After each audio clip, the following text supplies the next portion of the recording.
अहले पाकिस्तान को जी, मुसलमानों को बहुत ज़्यादा ईद उल अज़हा मुबारक।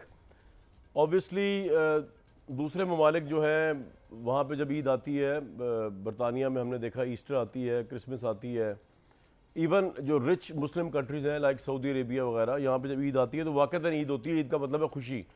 लेकिन पाकिस्तान में जो माशी हालात चल रहे हैं उसमें पता नहीं कितनी ईदें गुजर चुकी हैं, जब लोगों को वाक़तन कितने सालों की ईदें पहले होगी वो ईद जब लोगों ने वाक़तन ईद मनाई होगी। इस वक्त तो जान के लाले पड़े हुए हैं, 2 वक्त की रोटी और गुज़र औकात का इशू है, तो ईद क्या होनी है। तो ये तो सिचुएशन ये है, इस पर ज़रूर बात करेंगे, सियासी मंजरनामे में बात करेंगे कि ईद के बाद सुप्रीम कोर्ट का ये गैर मुअय्यना मुद्दत की जो केस है मिलिट्री ट्रायल का, इसके अलावा चेयरमैन तहरीक इंसाफ का मुस्तकबिल क्या नज़र आ रहा है, इलेक्शन का मुस्तकबिल क्या नज़र आ रहा है। और unlike PMLN and Pakistan Peoples Party, Imran Khan की कोई पॉलिटिकल लेगेसी उस तरह नहीं है। तो क्या ये अगर माइनस होने जाएंगे तो क्या ये हमेशा के लिए माइनस होंगे या थोड़े टाइम के लिए माइनस होंगे, जिस तरह के दूसरे लोग माइनस हुए और आते रहे बाहर। ये तमाम चीज़ों पर बात करेंगे। हमारे साथ इरशाद भट्टी साहब मौजूद हैं, अहमद बिलाल महबूब साहब मौजूद हैं, मज़हर अब्बास साहब मौजूद हैं। भट्टी साहब, अगर आपसे आगाज़ कर लें। जी सर। ये ईद भी इस लिहाज से कोई एक्सेप्शन नहीं है कि लोगों की ज़िंदगियाँ जो हैं वो उनमें कोई खुशी की लहर नहीं दौड़ेगी, इवन इन 3 दिनों में भी। Would you agree? जी बिल्कुल। पहली बात तो ये कि चांद रात मुबारक आपको, ईद मुबारक सारों को। दूसरी बात, बिल्कुल मैं आपसे एग्री करता हूँ, लगता है कि खुशियाँ रूठ गई हैं हमसे। हर तरफ गम, परेशानियाँ, दुख, हर तरफ लड़ाइयाँ ही लड़ाइयाँ, हर तरफ जवाल ही जवाल है। और हमारा मुल्क अब उस सतह पे पहुँच गया है कि जहाँ हुक्मरानों के लिए, तबका अशराफिया के लिए, एलीट के लिए, 5% के लिए हर दिन ईद है, जबकि हमें साल में 2 ईदों पर भी खुशियाँ, 2 दिनों पर भी खुशियाँ नसीब नहीं होती। आपको पता है कि पहली मर्तबा पाकिस्तान की तारीख में ऐसा हुआ है कि जो हज कोटा था, बंदे पूरे नहीं हुए। वरना हम हर मरतबा सऊदी गवर्नमेंट से पैसे नहीं है। हाँ, हर मरतबा सऊदी गवर्नमेंट से रिक्वेस्टें करते थे कि 5000 और बढ़ा दें, 10,000 और बढ़ा दें, और सिफारिशें। इस मरतबा आधा हज कोटा हमने वापस किया। और आपको पता है आरिफ अलवी साहब 52 लोग लेके हज हाँ, सऊदी अरब में कहा सरकारी उस पे। हाँ, अब वो उसकी 100 तावीलें देंगे। लेकिन जाहिर है जो लेके गए हैं प्रोटोकॉल और बाकी सारा, मेज़बानों ने कहा कि हम 18 से ज़्यादा प्रोटोकॉल और नहीं कर सकते, वो 52 लेके चले गए। आपको पता है पार्लियामेंट के इसहाक डार साहब ने पार्लियामेंट में खड़े होकर कहा कि मेरे साथी हज करना चाहते थे, मैंने फ़्लाइट अरेंज कर दी है। उसमें मोहसिन नकवी साहब भी चले गए, उसमें और वज़ीर वज़रा और सर आप ये सोचें कि जो चेयरमैन सेनेट की मुराद का बिल पास हुआ, क्या सोच है माशाल्लाह इस महंगाई के आलम में जब लोगों के लिए ईद नहीं है। अच्छा, ये कितना शर्मनाक और सोच देखें आप और कितना करीनाक है, कितना गंदा सा ये सोच है कि साबका भी चेयरमैन सेनेट और मौजूदा भी चेयरमैन ताहयात हमारे सिरों पर मुसल्लत रहेंगे।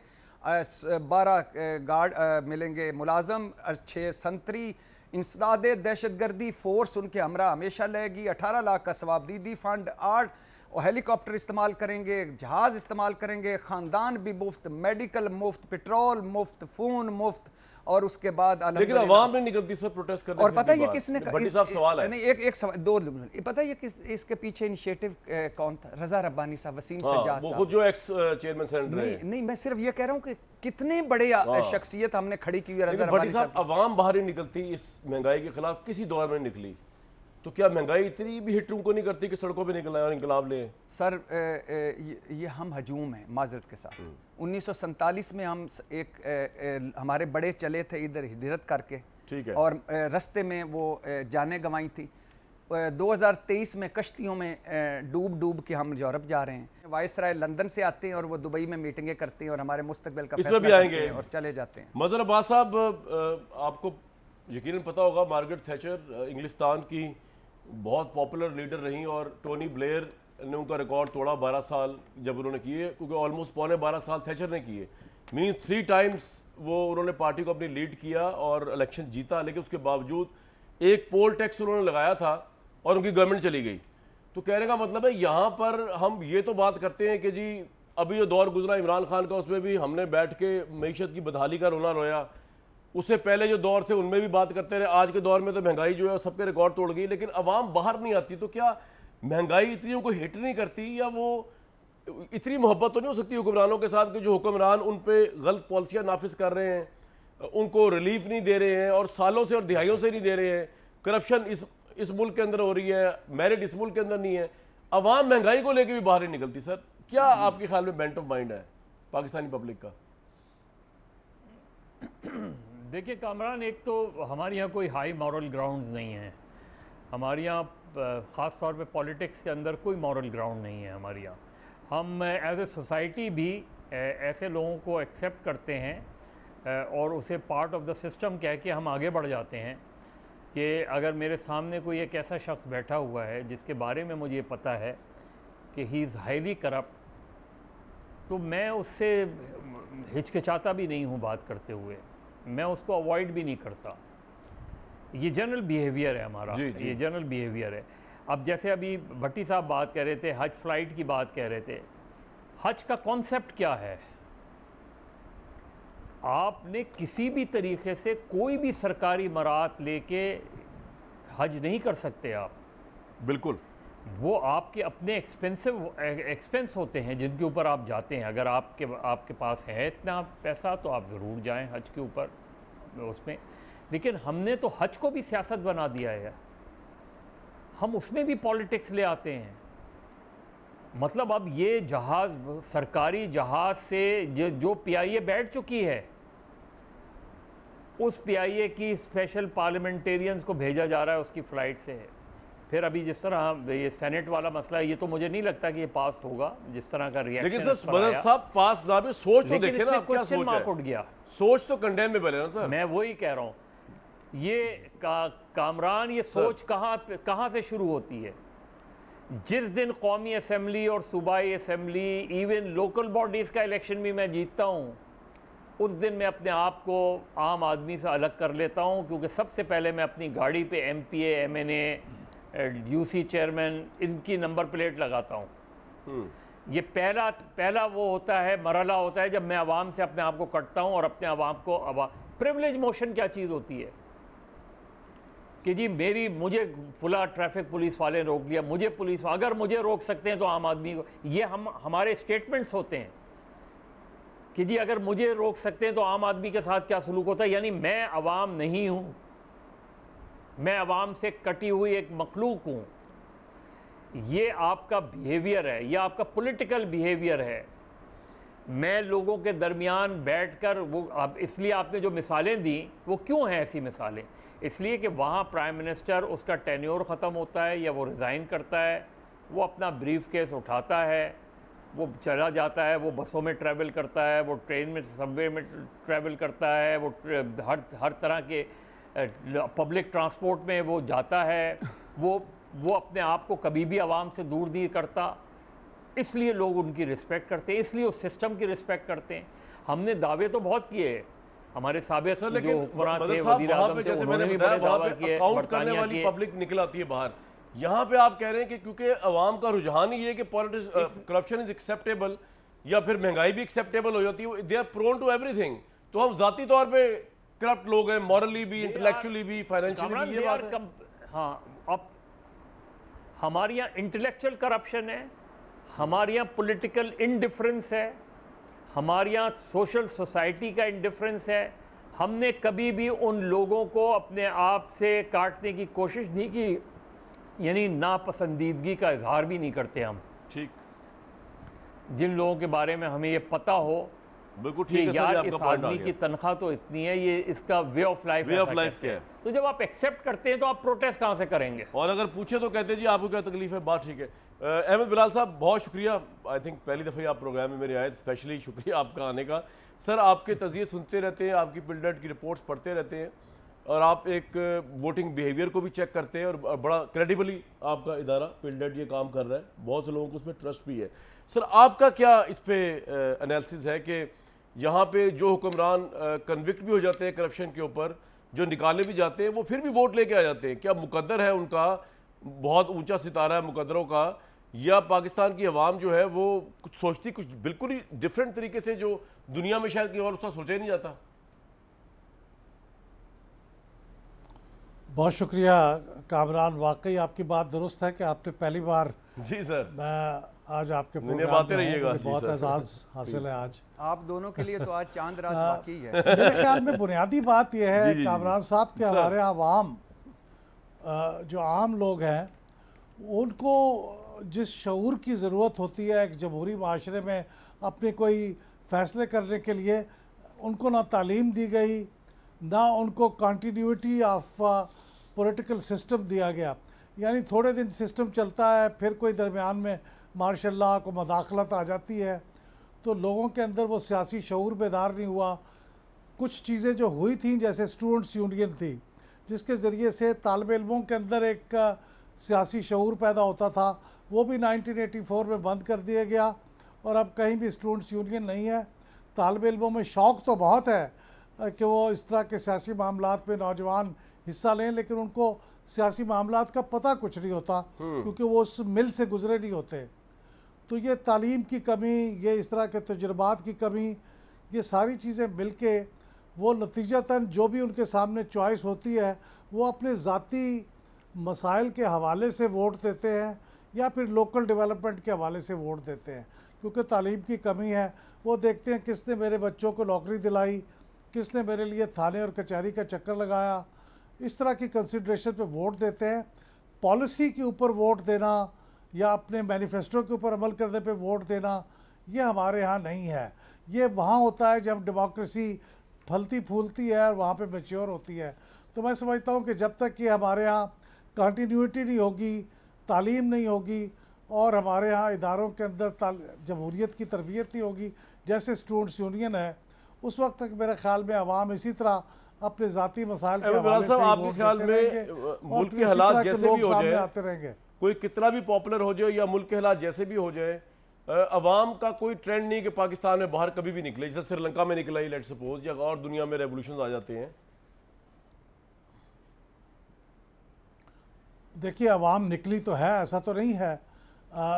अब आप इसको दुरुस्त समझे या गलत समझे, डिपेंड करता है कि आपकी उस ज़माने में हमदर्दियाँ किसके साथ थी। अयूब खान के ख़िलाफ़ एक बड़ी ज़बरदस्त अवामी जद्दोजहद थी। अयूब खान तो बड़े वेल एंट्रेंच्ड हुक्मरान थे, 10-11 साल हो गए थे उन्हें बैठे हुए। वो तो अपनी डेकेड ऑफ डेवलपमेंट बना रहे थे। तो ये पब्लिक निकली थी सड़कों के ऊपर, जिसकी बुनियाद पे उन्हें अलग होना पड़ा। फिर इसी तरह याह्या खान के ख़िलाफ़ भी निकली थी पब्लिक। फिर इसी तरह PNA की एक मूवमेंट थी 1977 में। हमदर्दियाँ मैंने कहा जिधर भी हों, लेकिन बहरहाल वो भी एक मूवमेंट थी सड़कों पे, जिसकी वजह से जुल्फ़िकार अली भुट्टो साहब को जाना पड़ा और फिर मार्शल लॉ को आना पड़ा। तो ये सड़कों पे आने की रिवायत तो हमारे यहाँ है, लेकिन ज़रूरी नहीं कि उसके नतीजे में कोई पॉजिटिव चेंज आई हो। राइट, बिल्कुल ठीक।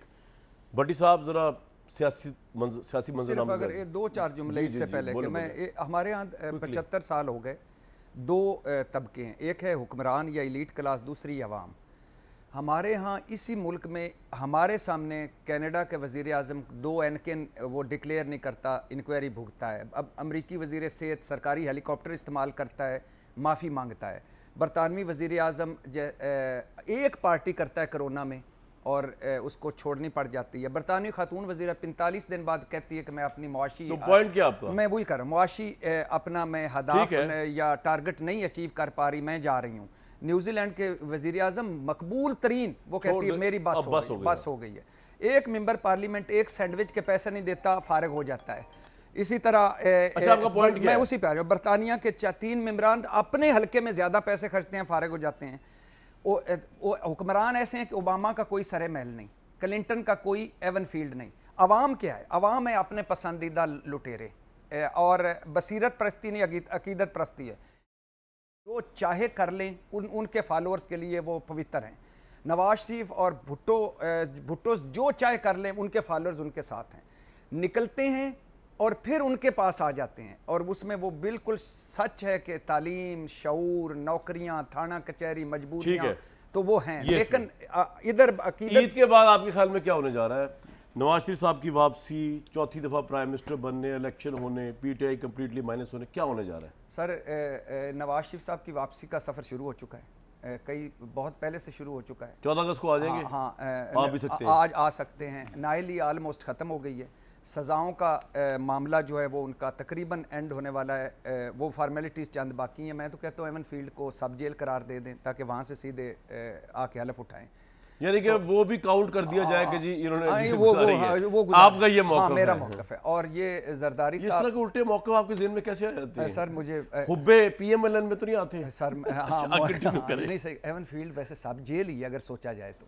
खैर भाई करोड़ों लोग सोचते हो कि ऐसी सब जेल सबको मुबारक हो। हाँ, वो सोचते हैं जो कश्तियों में डूब जाते हैं, लेकिन मैं नहीं सोचता। अभी अल्लाह उनको आपको एवन फील्ड हाँ, नहीं चाहिए। नहीं। आगे चले, आगे क्या अल्लाह देख रहे हैं उनकी आप? मग़फ़िरत क्या देख रहे हैं आप? अच्छा, और प्राइम मिनिस्टर जर- बनते भी देख रहे और हैं? उनकी पता है, अब बिलावल भुट्टो और नवाज शरीफ साहब का मैच पड़ेगा, लेकिन पंजाब है ज़ाहिर बैटल फील्ड। जहाँ तक है तहरीक इंसाफ का, मुझे लगता है ईद के बाद मज़ीद गिरफ्तारियाँ होंगी, मज़ीद मुकदमे होंगे। वो पीछे रह कौन गया उनके पास? एक सवाई चेयरमैन तहरीक इंसाफ के, उसकी गिरफ्तारी रहेगी उनकी हाँ, सिर्फ। 3 मैसेजेस जो लास्ट वो DGI SPR की प्रेस कॉन्फ्रेंस में थे कि 3-4 हैं मनसूबा साज, 10-12 हैं प्लानर्स, और हमने जब अपने 4 स्टार जनरल्स के ख़ानदानों और 3 स्टार जनरल और फिर अपने किसी को भी नहीं अफसरों छोड़ेंगे। को नहीं छोड़ा तो आप कोई भी नहीं छूटेगा।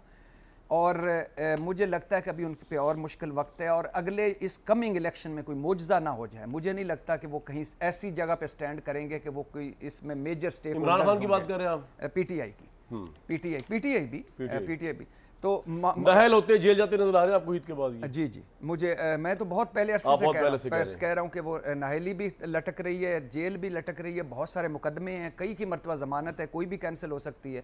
तो गलियाँ हो जान सुनिया में मिर्ज़ा यार फिरे, भुट्टो और ज़िया मिलकर अगले 5 साल फिर एक मरतबा निकालेंगे।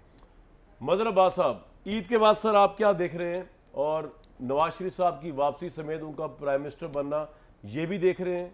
तहरीक इंसाफ को कहाँ देख रहे हैं सर? आपका तजिया? अच्छा, पहली चीज़ तो ये कि थोड़ा सा भट्टी साहब से इख्तलाफ करते हुए, ऐसा नहीं है कि लोग एक के साथ जुड़े रहते हैं। अगर एक के साथ जुड़े रहते तो पंजाब में पीपल्स पार्टी नहीं हारती। 2008 में क्योंकि टेन्योर कंप्लीट या हुआ, PTI उसके इमर्ज बाद ना करती 2013 पंजाब का में। जो इलेक्शन, बिल्कुल ठीक। मैं वही बात कह रहा हूँ कि पार्टियां इमर्ज करती हैं। आप जिसकी अहमद बिलाल साहब बात कर रहे थे, अगर आप सिस्टम की कंटिन्यूटी रखें, अगर यही जो 2018 में PTI की गवर्नमेंट बनी थी, ये आज PTI की गवर्नमेंट अगर ख़त्म हो रही होती 2023 में, तो सारे सर्वेज उस वक्त तो ये बता रहे थे ना कि PTI अनपॉपुलर हो रही है। ठीक। ये तो वोट ऑफ नो कॉन्फिडेंस के बाद चीज़ें तब्दील हुई, तो ऐसा नहीं है कि लोग सोचते नहीं। अच्छा सर, अब ईद के बाद मैं बताएं इससे ना, भी agree नवाज नहीं शरीफ करता साहब कि को लेके लोगों क्या में देख रहे हैं सियासी आप? शऊर नहीं। मदर साहब, मुझे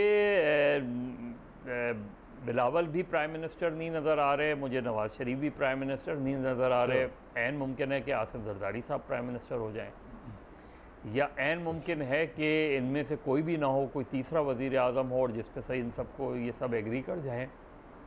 मुझे सितंबर से पहले मियाँ साहब की वापसी नहीं लग रही। सर ऐसा क्यों आप सोच रहे हैं? देखिए, अभी तक अच्छा, सितंबर से? अच्छा इसलिए सोच क्योंकि रहे हैं कि वो अभी तक बंदियाल साहब इस वक्त हैं चीफ जस्टिस रहेंगे 16 सितंबर। वो भी है, क्योंकि अभी तक देखे ना, अभी तक उन्होंने वो ठीक है कानून पास हो गया, लेकिन अभी तक इस हवाले से कोई एप्लीकेशन। लेकिन मदर साहब, इसकी क्या गारंटी है कि सितंबर के बाद जो है उनके लिए अदालती हालात बड़े मुवाफिक हो जाएंगे?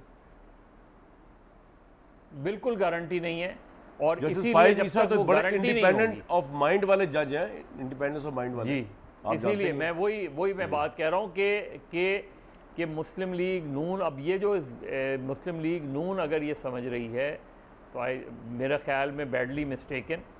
बहुत डिफरेंट जब एक चीफ हो जाता है, चाहे वो आर्मी चीफ हो या चीफ जस्टिस हो।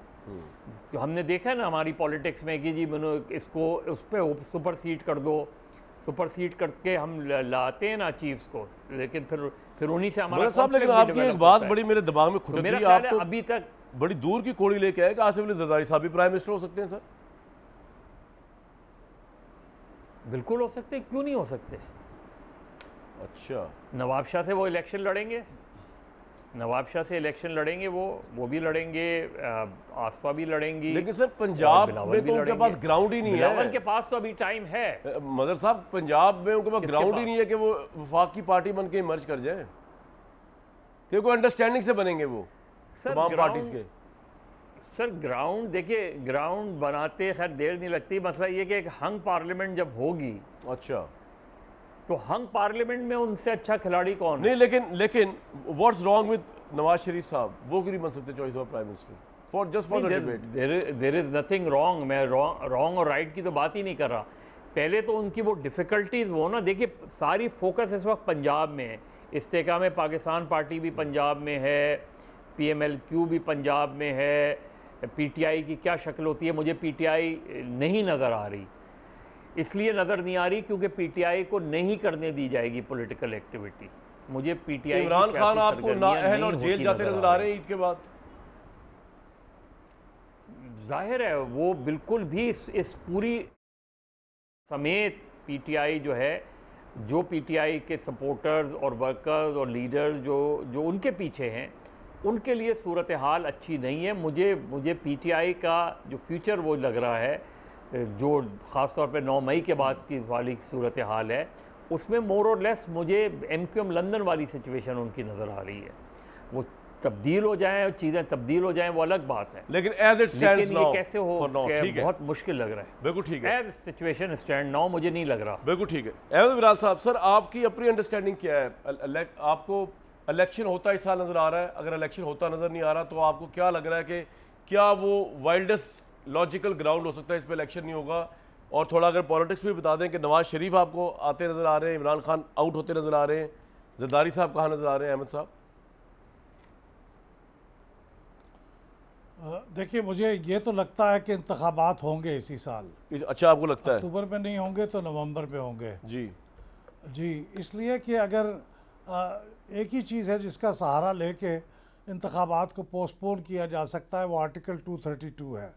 और उसके तहत अगर इंतखाबात मुलतवी होते हैं तो वो सिर्फ कौमी असम्बली के होते हैं। सर वो आर्टिकल क्या कहता है? वो इकोनॉमिक इमरजेंसी वाला आर्टिकल है? नहीं, इकोनॉमिक इमरजेंसी नहीं है। वो 232 जो है वो या जंग है या इंटरनल डिस्टर्बेंसेस है। इकोनॉमिक इमरजेंसी वाली जो है उसके अंदर पोस्टपोनमेंट की गुंजाइश नहीं है।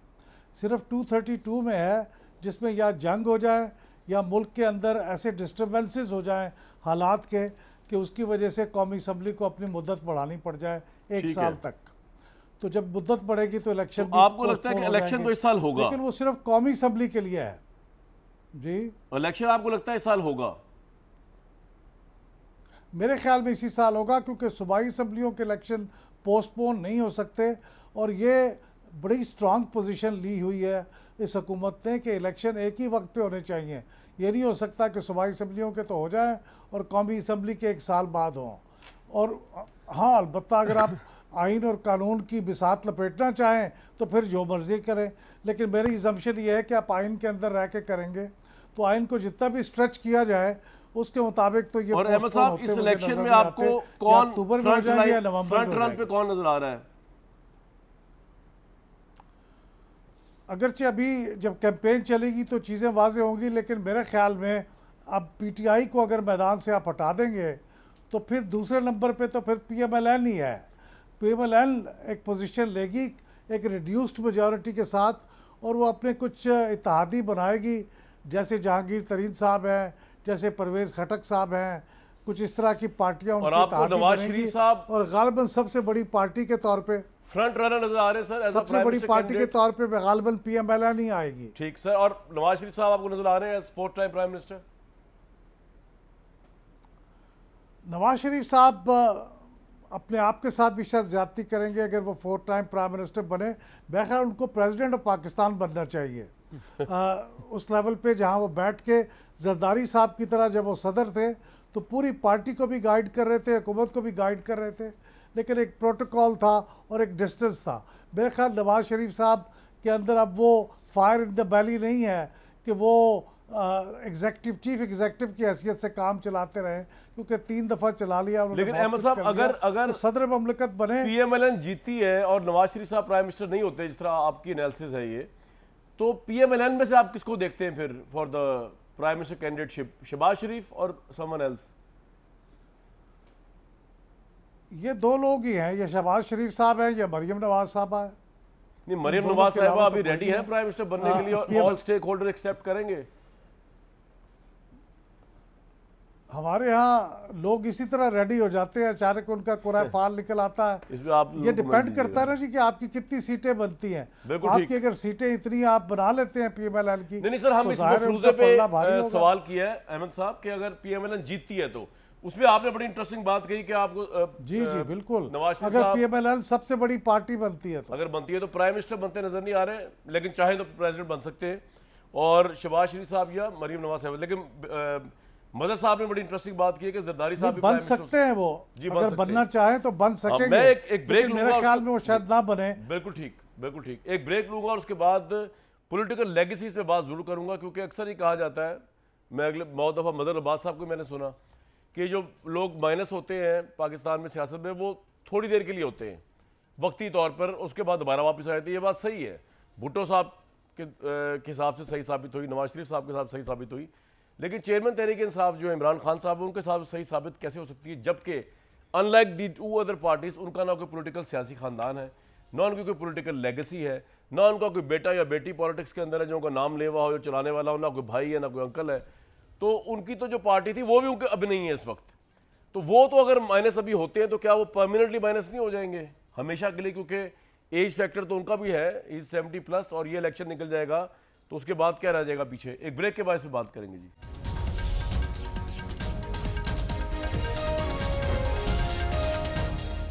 सियासी मौरूसियत को हम सब बुरा भला कहते हैं, लेकिन यहाँ पर नवाज शरीफ साहब के केस में भट्टी साहब, पीपल्स पार्टी के केस में वो फ़ायदेमंद साबित हुई, और इमरान खान के केस में वो इमरान खान के खिलाफ जाती नजर आ रही है कि अगर वो अभी माइनस होंगे तो उनका कोई नाम लेवा सियासी तौर पे नजर नहीं आ रहा, जिस तरह की दूसरी पार्टी थी, खानदान के अंदर से लोग थे, बाप बेटा बेटियां बेटी बेटे, ये वो।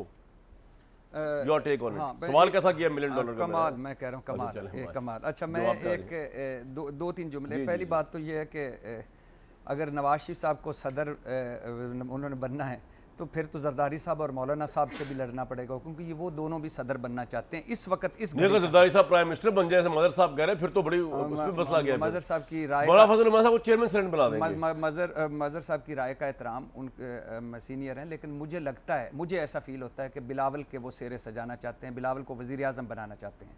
अच्छा, दूसरी बार कि नवाज शरीफ, बिलावल की शायद एज की वजह से अगर वो कह रहे थे हंग पार्लियामेंट होगी, वो कह रहे इसलिए जरदारी साहब बन जाएंगे शायद, इस चल खैर आप बात अच्छा, करेंगे। और यानी 20-25 सीटें सर, उनको मेरा चाहिए सवाल पंजाब में। रह जाएगा अच्छा, फिर मैं आप- और दूसरी बात यह है कि नवाज शरीफ साहब दूसरी या तीसरी मरतबा, या अब उनमें फायर नहीं, उनमें बड़ा फायर है अल्हम्दुलिल्लाह। इतने सडन डेथ का खतरा, 12 बीमारियां, 17 दवाइयां, 3 उसके बावजूद कायम दायम है। Stunt, 3 heart surgery, Europe, America, बाहर सऊदी अरब सैरें करके हुकूमत गिरा के बैठे हैं।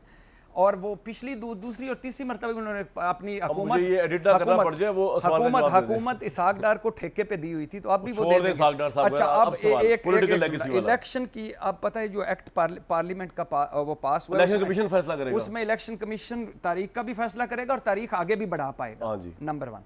अच्छा, अब आ जाए इस पे। इसमें कोई शक नहीं है कि जब भुट्टो साहब पे मुश्किल वक्त आया, बेनज़ीर भुट्टो खड़ी हुई, जब इस पे आ जाएगा नवाज तहरीक शरीफ साहब इंसाफ का पे। मुश्किल वक्त खड़ा आया तो कसूर नवाज साहिबा भी हुई, मरियम नवाज साहिबा भी हुई, और मैं इस मरूसी सियासत, इस लानत ठीक को है, लानत समझता हूँ। लानत भेज के आप आगे चलें। अब लेकिन मेरा सवाल है, जो का कोई अपना ऐसा नहीं है जो खड़ा हो, पार्टी में कोई उनका मुखलिस नहीं है, 2-4 के अलावा उनकी सारे लेगेसी भी कोई नहीं ना, पाकिस्तान में लेगेसी खानदान से निकलती है ना। लेकिन पता है उनकी एक लेगेसी है, उनकी लेगेसी है हाउस ऑफ शरीफ, उनकी लेगेसी है भुट्टोस, उनकी लेगेसी है नहीं सर, मौलाना। बात लेगेसी मुराद है कि जब बंदा सियासी तौर पे इस दुनिया से सुनिए वो जब क्या छोड़ के जा जब रहा है? ये इक्तदार में होंगे तो एक इधर वैक्यूम खड़ा रहेगा। अच्छा। वो हो ना कामरान हो। शायद हो, इरशाद भट्टी हो, कोई ए हो, कोई बी हो, वो जगह लेगा। ये इंश्योरेंस पॉलिसी वो तो वो लेगा ना, फिर ये तो फाइनल। हाँ, अगर ये अभी, मेरा सवाल ये है, अगर ये अभी माइनस होते हैं तो फिर पक्के गए ना। हाँ, अब मेरे इस इलेक्शन में तो गए, कल का मुझे नहीं पता, मैं उसके नहीं, इस बारे में- इलेक्शन में गए तो फिर तो बहुत ही मखदूश हो जाए उनके हाँ, prospects यानी जो है। एज वाइज, बाकी सारे वाइज, यस। मदर साहब यही सवाल रिपीट किए बगैर आपके सामने कि इनकी तो पॉलिटिकल लेगेसी उस तरह नहीं है, तो ये अगर माइनस होते हैं इमरान खान साहब, फिर ये तो हमेशा के लिए माइनस है ना। देखिए, डिपेंड करता है, पाकिस्तान में पॉलिटिक्स यूं तब्दील होती है। नवाज शरीफ साहब भी तो ताहयात नाअहल हो गए थे ना। नहीं मदर लेकिन साहब, नवाज लेकिन उनकी शरीफ बेटी ने साहब उनके नाम को political जिंदा front पे रखा ना, रहे। उनका भाई प्राइम मिनिस्टर बन गया। इमरान खान के साथ तो ये मामला नहीं ना है। नहीं, उन्होंने खुद जिंदा रखा। अरे नहीं भाई, नवाज शरीफ साहब किसी भी वक्त पॉलिटिकली इनएक्टिव नहीं हुए। वो मुल्क से बाहर रहे, वो जेल के अंदर रहे, वो कहीं भी रहे, पॉलिटिकल डिसीजन वही करते रहे हैं। तो किसी भी स्टेज पर हमें नवाज शरीफ साहब सर पॉलिटिकल मदर साहब मेरे कहने का मतलब ये है कि भुट्टो साहब चले गए, बेनज़ीर साहब आ गई, बिलावल आ गए, बेनज़ीर चली गई, नवाज शरीफ साहब है, नवाज शरीफ साहब के बाद उनकी एक और लॉट तैयार है, मरीम नवाज साहब है, आगे देखेंगे। यहाँ वो केस नहीं है पीटीआई के मामले में, इनके चेयरमैन के मामले में, ये कह रहा हूँ आप। नहीं, वो देखिए कामरान डिपेंड करता है। फ़र्ज़ करें आज से 2 साल बाद इस इलेक्शन में इस पूरे 4-6 महीने में हम देखते हैं कि वो बिल्कुल वो पॉलिटिकली माइनस हो जाएं, वो नाअहल हो जाएं, लेकिन 1-1.5 साल बाद 2 साल बाद जिस गवर्नमेंट जो भी गवर्नमेंट बने उसके कहीं इख्तलाफात हो जाएं, वो गवर्नमेंट क्राइसिस में आ जाए तो he can always come back. यहाँ तो सिचुएशन यूँ तब्दील होती है, नाअहली भी ख़त्म हो जाती है, कन्विक्शन भी खत्म हो जाती है। आपको लगता है सर जितना उन्होंने फौज को तंग कर दिया है उसके बाद कोई भी आर्मी चीफ, फिलहाल तो ये आर्मी चीफ है और इनका टेनोर चलेगा भी, और इनके बाद भी जब कोई नेक्स्ट आर्मी चीफ आएगा वो इस चीज़ को फोरगो करने को तैयार होंगे, हाँ ठीक है यार कोई बात नहीं। क्योंकि हमने देखा कि पीपल्स पार्टी को दिहाइयों तक माफ नहीं किया गया, प्राइम मिनिस्टर भी बन गई बेनज़ीर साहिबा, वो नेशनल सिक्योरिटी रिस्क ही थी, हुकूमतें उनकी इमेच्योरली ख़त्म की गई, मजबूरन दी भी गई अगर तो। कामरान वो डिपेंड करता है कि जो गवर्नमेंट होगी उसकी सिविल मिलिट्री रिलेशनशिप कैसी होगी, किस स्टेज पर। यहाँ तो यही होता है ना, यहाँ पाकिस्तान की सियासी तारीख पूरी उठा के देख लें, यहाँ आप इन्होंने क्या नहीं किया, मियाँ साहब ने, परवेज़ मुशर्रफ, उससे जनरल जहांगीर करामत, लेकिन फिर ही इज़ देयर। तो खान साहब ने भी जो कुछ किया बहुत ज़्यादा एक्सट्रीम सिचुएशंस हैं, बहुत डिफ़िकल्ट उनके लिए पीरियड है, वो शायद उनको या उनकी पार्टी के लिए अब इस वक्त कबूलियत बिल्कुल भी नहीं है, लेकिन पाकिस्तान की सियासत में चीज़ें तब्दील होते देर नहीं लगती, और सियासत तब्दील होगी तो अगर वो होगा तो वो सारा रिवाइवल दोबारा हो जाएगा। अहमद बिलाल साहब आपका क्या टेक है सर कि if Imran Khan is now finish politically, he is finish for ever और he can come back जिस तरह दूसरे आए हैं, although कि he does not hold any political legacy in a sense कि पाकिस्तान में जिस तरह की फैमिली लेगेसीज होती हैं। देखिए मेरा ख्याल ये है कि अगर इस इलेक्शन के अंदर जैसे कि वाज़े तौर पर नज़र आ रहा है कि वो शायद इलेक्शन नहीं जीत सकेंगे, शायद लड़ भी ना सकें, लेकिन अगर अगले 1 या 2 साल वो सख्तियाँ बर्दाश्त करने के लिए तैयार होंगे तो फिर जब भी उनके ऊपर ये 1-2 साल से ज़्यादा पीरियड नहीं चलेगा उनके ऊपर सख्ती का, उसके बाद वो फिर वापस आ सकते हैं अगर वो सियासत में ख़ुद चाहेंगे रहना, क्योंकि उनकी पब्लिक के अंदर जो सपोर्ट है वो यकीनन बहुत डैमेज हुई है, कम भी हुई है, लेकिन एक बड़ी तादाद अभी भी उनके साथ वालिहाना उनके साथ प्यार करती है और उनको सपोर्ट करती है। मैं पसंद करूं या ना करूं, लेकिन पब्लिक में एक सेंटिमेंट आप तो मौजूद सर्विस भी करते हैं, अगर वो 1-2 साल की सख्तियां बर्दाश्त कर लेंगे तो वापस आ सकते हैं। कोई पोस्ट 9 में एनालिसिस है आपके पास सर पॉपुलैरिटी का? पोस्ट 9 में तो कोई पब्लिक ओपिनियन पोल पब्लिक होने नहीं दिया गया जी, सही वाला कोई ऐसा पोल नहीं है, लेकिन चंद ऐसे पोल हैं जो पब्लिक नहीं हुए, उसके अंदर अभी भी एक स्ट्रॉन्ग शोइंग थी अराउंड 50%, दूसरी पार्टियों से ये तो कम हुई है, फिर 70 से 50 भी आई है 9 मई के जी, 70% से 50 हुई है, 70% से कम हुई है, लेकिन दूसरी पार्टियों से अभी भी ज्यादा। राइट भट्टी साहब, अभी नहीं मुझे पता, अब से जी 9 मई के कुछ अरसे के बाद का पोल है। बिल्कुल ठीक। ये इलेक्शन जो है अपने तौर पे पीटीआई वाले जीत पाएंगे? पीटीआई वाले लड़ेंगे तो जीतेंगे। अभी तो ये लग रहा है कि ऐसा लग रहा है कि लड़ ही नहीं पाएंगे। नहीं, ये इलेक्टेबल्स वगैरह जो हैं ये अपने तो अलग होके तो भी नहीं जीत पाएंगे, और अब सिचुएशन ये है, इलेक्टेबल्स की बात कर लेते हैं कि अलग होके भी आप कह रहे हैं पीटीआई से अलग होके, जो पीटीआई के इलेक्टेबल्स हैं पीटीआई से अलग होकर भी नहीं जीत पाएंगे और पीटीआई में रह के भी नहीं जीत पाएंगे, सिचुएशन जो हो गई है। देखिए वोट तो इस वक्त भी एंटी पीडीएम हामी पीडीएम, एंटी पीटीआई हामी पीटीआई वोट है, तीसरा वोट कोई नहीं है। ये जो इस्तेकाम पार्टी तो काब पार्टी 2-4 एक मिनट क्विकली ये आपकी बात मदर साहब, जिस तरह एक जमाने में एंटी भुट्टो वोट था और जो पीएमएलएन एंटी भुट्टो वोट में आता था, इस तरह ही चलेगा भी, या क्योंकि पीटीआई तो फिनिश होगी तो अब पीपल्स पार्टी वर्सेस पीडीएम ही रहेगा? देखिए वो ये डिपेंड करता है कि अगर पीपल्स पार्टी वर्सेस पीएमएलएन रहेगा शक्ल में फर्ज करें उन्हें जी, देखिए, फ़र्ज़ करें उन्हें इलेक्शन में हिस्सा लेने नहीं दिया जाता, जो कि इम्कान लग रहा है किसी ने किसी तरह का। अब उनकी स्ट्रैटेजी क्या हो सकती है? क्या नेगेटिव वोटिंग में उनकी स्ट्रैटेजी हो सकती है कि नेगेटिव वोटिंग करें against PMLN and Peoples Party, या ये कि पीटीआई का, क्योंकि पीपल्स पार्टी का बड़ा वर्कर पीटीआई में गया है पंजाब में, क्या पीपल्स पार्टी में इतनी कैपेसिटी है कि उस वोटर को वापस ला सके? ये सारा टेस्ट होगा। लेकिन अपेरेंटली जो लग रहा है वो यही लग रहा है कि पंजाब में पीएमएलएन और पीपल्स पार्टी के दरमियान मुकाबला होगा, दीगर सियासी जमातें भी होंगी उसमें, और बज़ाहिर यही लग रहा है कि पीटीआई को शायद हिस्सा लेने की अनऑफिशियली इजाज़त ना हो। एक ब्रेक लूंगा जी, बातचीत जारी है।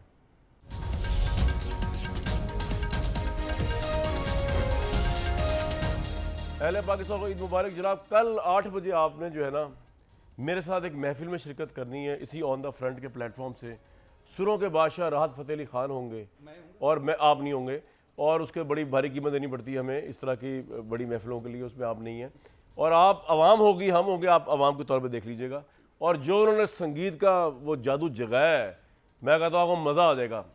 कल तक के लिए ईद मुबारक के साथ मुझे दीजिए इजाज़त।